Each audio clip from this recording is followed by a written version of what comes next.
Salut les pilotes! La 306 Maxi est une voiture légendaire du rallye, connue de tous par la beauté de cette voiture, mais également le bruit de son moteur qui est tout aussi exaltant, qui produit un son unique.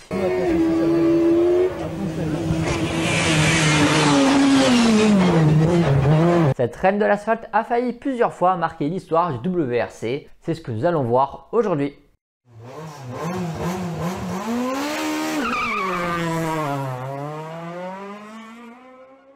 Bien que cet épisode est consacré à la 306 Maxi, il faut que je parle un petit temps de Renault pour expliquer la création du kit car. En 1986, le groupe B est banni. Suite à cette décision, beaucoup de constructeurs ne peuvent pas aller dans le nouveau groupe A, qui est censé être des voitures 4 roues motrices avec un moteur turbo. Beaucoup de constructeurs n'ont pas ce genre de véhicule dans leur gamme, dont Renault. La Renault 5 GT Turbo remportera le championnat Groupe N en 89 et 90.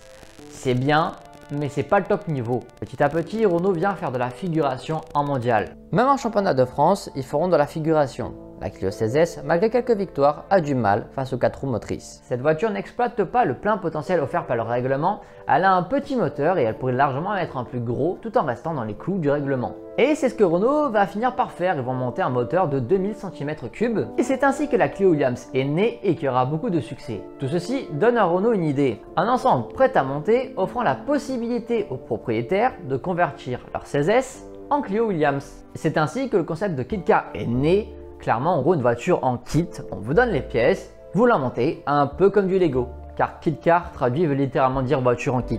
Mais une personne de chez Renault se dit pourquoi pas aller plus loin dans cette idée de kit. La catégorie kit car a été soutenue par Patrick Landon, responsable du département rallye de chez Renault, qui poussera d'ailleurs auprès de la FIA pour la création d'un groupe kit car. Car effectivement, ça pourrait permettre à plein de constructeurs de pouvoir rejoindre le WRC en ayant une voiture quand même assez performante, sans forcément proposer de 4 roues motrices dans sa gamme, ou de devoir développer une voiture uniquement pour participer en rallye, avec comme slogan 2 litres, 2 roues motrices, 2 litres pour la cylindrée et 2 roues motrices, bien parce qu'il n'y a que les 2 roues de devant qui sont motrices. La FIA va beaucoup réfléchir, beaucoup.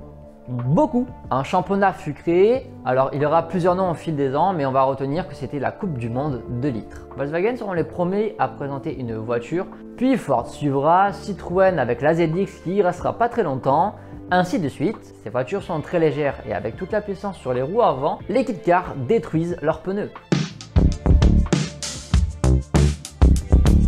Peugeot, entre-temps, tâte le terrain avec une 106 Rally Groupe A. Petit groupe A qui répond à la réglementation, mais pareil, n'utilise pas le plein potentiel du règlement. Car oui, dès le début du championnat de litres, la plupart des voitures ne sont pas des vrais kit cars, ce sont la plupart des voitures de groupe A actuelles. Peugeot a des idées et souhaite promouvoir leur nouveau modèle, la 306. Et c'est ainsi que Peugeot développe une 306 16S. Et en 1995, cette 306 16S sera confiée aux mains des frères Panizzi, Della Scavini et Torre Gait et remporte le titre mondial cette année. Mais à ce moment-là, ce n'est pas encore vraiment une kit car, c'est une 306 qui répond au groupe A, qui marche plutôt bien. Mais on va dire que chez Peugeot, il y a encore des idées qui traînent. Puis comme le prévoit le règlement, eh bien, il crée la version kit car de cette 306 16S. Et au cours de la saison 95, c'est ainsi que la 306 Maxi fera son apparition. La 306 16S prend une cure de vitamines, les voies sont élargies de 14 cm, ce qui fait que la voiture est plus large. Plus de puissance puisque maintenant elle a 255 chevaux, mais le tout c'est son poids puisqu'elle ne fait que 960 kg avec une boîte à vitesse de 7 rapports en séquentiel. Elle fait ses débuts en championnat de France au Rallye des Vosges en 95, confié aux mains de Fabrice Doenlen et copilotée par Hervé Sauvage, mais également Gilles et Hervé Panizzi. Doenlen termine 3e et 2e de la catégorie kit car, tandis que Panizzi abandonne suite à un problème de pression d'huile. Durant cette saison, les pilotes sauvent de nombreux podiums et abandonnent à 2 autres reprises seulement sur des problèmes de fiabilité. La victoire leur échappe pour le moment car en face il y a la Clio Maxi. Les constructeurs commencent à régler petit à petit les problèmes de dégradation des pneus. Le Rouergue 1995 signe la prise de pouvoir des kit cars. Les groupes A 4 roues motrices sont battus. Les 5 kit cars d'usine sont aux 5 premières places. L'année 96 s'annonce bien pour les kit cars, pour le championnat de France, et Peugeot n'a plus qu'un seul objectif, battre son rival, Renault. Car oui, jusqu'ici, le principal rival de Peugeot, c'est Renault qui d'abord gêne avec la Clio Maxi, puis après, en 96, débarque avec la Mégane Maxi. Durant l'hiver, évidemment, les deux écuries ont bossé et ont bossé assez fort. Lyon Charbonnière 96, c'est le premier rallye de la saison et c'est la première victoire de la Peugeot.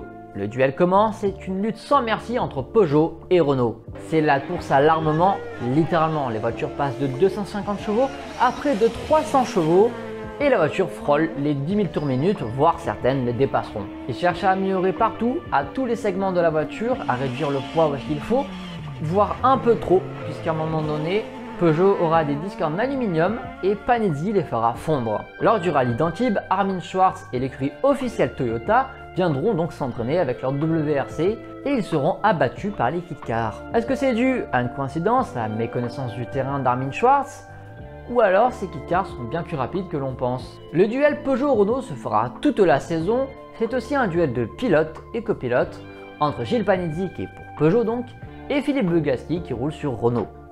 Et sur la fin de saison, François Delecourt qui a rejoint Peugeot début d'année 96 et qui a mis un peu de temps avant de s'imposer. Peugeot battra son rival Renault et les frères Panizzi seront champions de France. Pour 97, Peugeot voit plus grand. Peugeot s'engage au Rallye d'Espagne avec Delecourt, Grattalou et les frères Panizzi. Mäkinen s'élance sur la route, Sainz le suit et va 1 seconde moins vite. Schwartz, le coéquipier de Sainz, lui, il va 5 secondes moins vite. Seul Macré bat Mäkinen. Enfin, seul, c'est là qu'un tremblement de terre se produit. Delecourt signe le meilleur temps de la spéciale à égalité avec Panizzi. Panizzi enchaîne avec le meilleur temps dans la spéciale numéro 2. Inattendu, les deux Peugeot sont aux 2 premières places devant les caïds du WRC. À l'arrivée, alors qu'il n'est pas du tout satisfait de sa voiture, on annonce Gilles Panizzi en tête. Il est complètement perdu, il ne comprend pas. Dans la 3, Delecourt met une faute et sort de la route, il repart mais perd près de 2 minutes. Panizzi est en tête, 17 secondes d'avance sur Macré Chris sur une Subaru. La dernière spéciale verra Panizzi subir une crevaison. La première place s'envole, il dégringole en 8e position et perd près de 2 minutes. Au parc d'assistance, les WRC font la grimace. Mitsubishi annonce que leur voiture est plus lourde que la Peugeot de 270 kg. Subaru se plaint d'avoir une bride de turbo trop grande et des pneus trop étroits. Peugeot n'hésitera donc pas à leur répondre. Une 2 roues motrice a bien le droit d'être devant sur certains terrains où la recherche technologique a pu gommer le désavantage de n'avoir que 2 roues tractrices. Au départ de la deuxième journée, tout le monde se demande si Peugeot va rééditer son exploit de la veille. La première spéciale verra Macré battu par Mäkinen. Les Peugeot se font un petit peu plus discrètes, enfin pas très longtemps quand même. Parce que Panizzi fait le meilleur temps de la 8, 3 secondes devant Macré. La spéciale numéro 9 verra un nouveau doublé des Peugeot. Delecourt Panizzi en avance encore de 3 secondes sur Macré. Macré, mis sous pression par Mäkinen, crèvera et basculera derrière Panizzi. Ce dernier, parti 8e au tout début de la journée, est remonté à la 3e place. À l'affût d'une erreur des 2 pilotes devant, Mäkinen et Piero Lati. Le 3e jour verra malheureusement une mise hors course de Delecourt Grattalou. Le moteur de la 306 s'est éteint à cause d'un problème électrique. Peugeot a apporté son aide en essayant de la réparer sur la liaison, mais évidemment c'est interdit. Panizzi a quelques problèmes moteurs, il ne pourra pas mettre la pression sur les 2 de devant. Mais il termine 3e et offre un joli podium à la Peugeot. Mäkinen remporte le rallye dans la dernière spéciale face à Piero Lati. Pour son premier mondial, la 306 marque les esprits. Sans cette crevaison, Panizzi aurait ouvert la route le 2e jour et il y a de fortes chances qu'on ne l'aurait plus jamais revu. La même année, Peugeot revient sur l'autre manche 100% asphalte de la saison. Les Peugeot rugissent d'entrée. Panizzi termine 2e de la spéciale mais à 1 seconde de Macré sur une spéciale de 26 km. Delecourt lui est 3e à 6 secondes. La 2e spéciale de 22 km, c'est un nouveau doublé pour Peugeot. Panizzi prend la tête. Avant que Sainz fasse 2 temps scratch d'affilée, mais les Peugeot restent en tête à la fin de la première journée. Début de la 2e journée, il pleut et ça sent mauvais pour Peugeot. Parfois mouillé, parfois sec, le choix de pneus est difficile et avoir des conditions différentes, ça handicape la Peugeot énormément. C'est ce que d'ailleurs dira Delecourt, il préfère que ce soit totalement trempé ou totalement sec. Le choix de pneus est donc crucial et complètement difficile à faire. Panizzi, lui, fait le mauvais choix, il prend des pneus secs, il perd 46 secondes dans la spéciale.